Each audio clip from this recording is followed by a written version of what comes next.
same thing as you did earlier.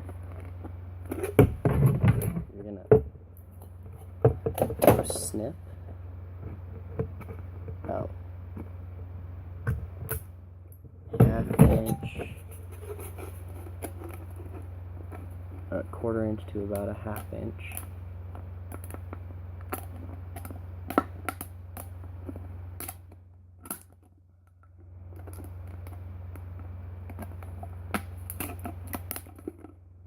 Almost got it.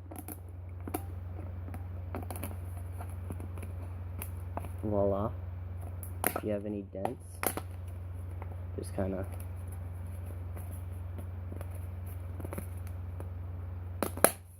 pop them out. Dang it. Okay. And then with this can, you're going to take it and you're going to grab a punch of some sort that's still going to be able to reach outside the top of the can. We're going to take it right here and find this wood. Set your can up.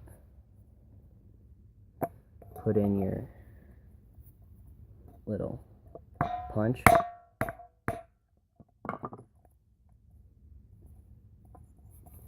And punch. Depends on how you want it to run. If you want it to run in drops, do a bunch. If you want it to do it in runs, do a couple. I'm doing about 4.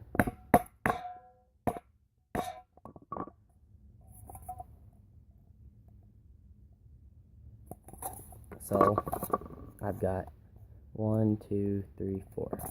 So now I'm gonna put my tools back.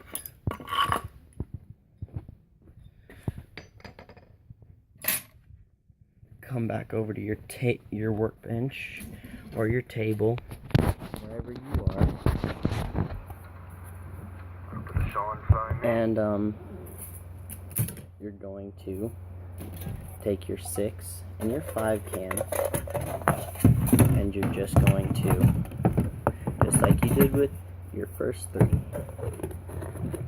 you're going to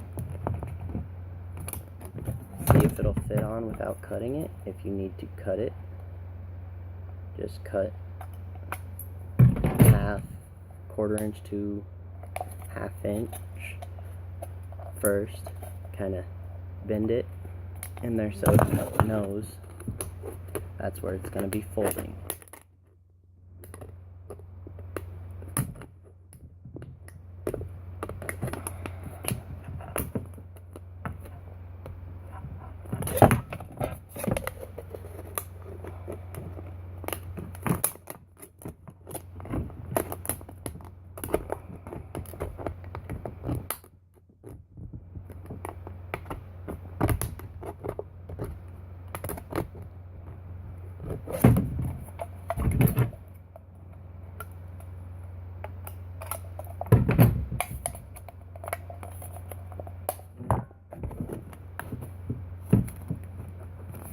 Okay, and this is your finished still. Make sure with your cans that your little drip valves, or your holes you punched, are on the outside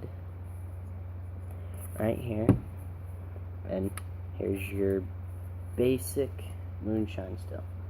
Well, the video that gave me the idea to do this had one different element.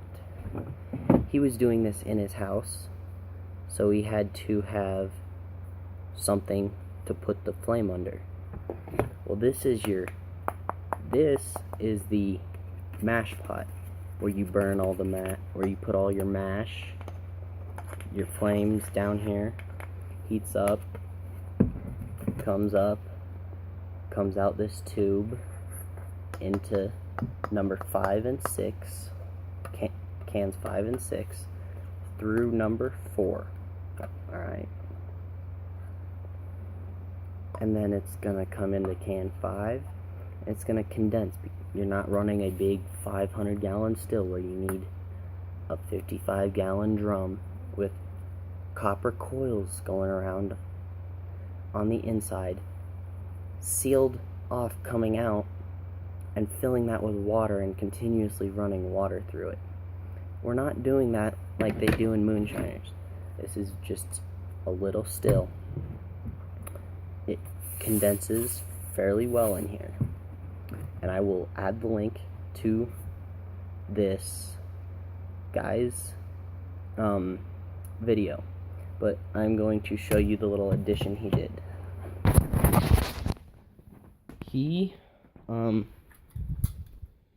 This one broke while I was trying to get it on the other still that I made. Basically, and I also did this wrong, he just did 2 holes in it, and he had 1 hole here, 1 hole here, and he basically just took his burner, put it like this while it was lit in there, and just set his still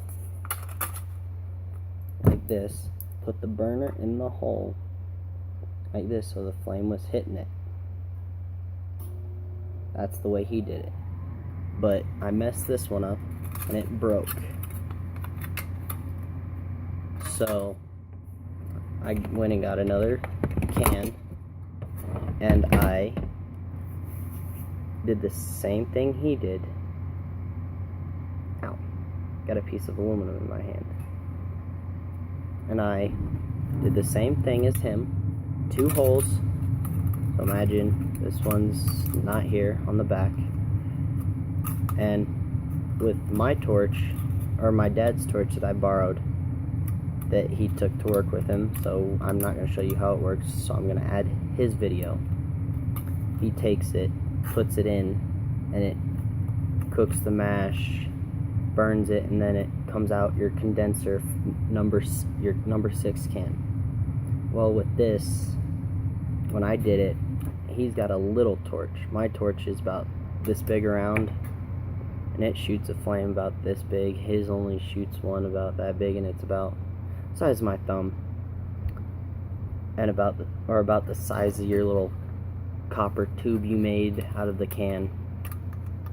Well, when I tried it with mine, I put it in, and in 2 seconds, the aluminum can just started melting.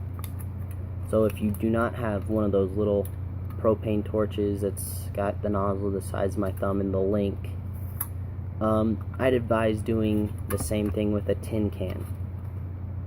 With a tin can like